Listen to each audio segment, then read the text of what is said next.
আসসালামু আলাইকুম। বর্তমানে বিমানের টিকিটের দাম অনেক বেশি নিতেছে। ওসব এজেন্সির জন্য সরকার আইনগত ব্যবস্থা নেবে।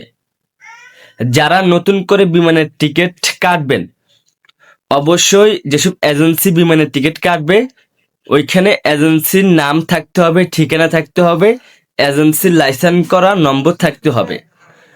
আর অবশ্যই বিমানের টিকিটের রেট মানে দাম ওইখানে উল্লেখ থাকতে হবে। যদি না থাকে তাদের বিরুদ্ধে আইনগত ব্যবস্থা নেবে সরকার। এই নিয়ে সরকার অনেক হুঁশিয়ার দিচ্ছে।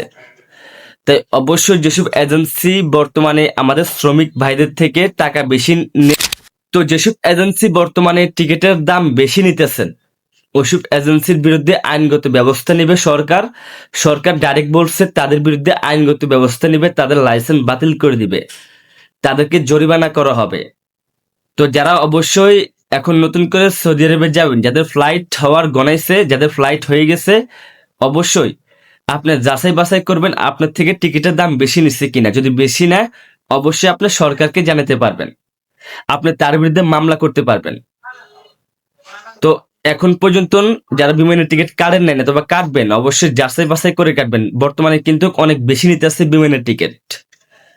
তো এইসব এজেন্সির চক্রান্ত সব এজেন্সি করতেছে, অবশ্যই বুঝতে পারছেন। ভালো মন্দ দেখে শুনে তারপর আপনারা বিমানের টিকিট কাটবেন।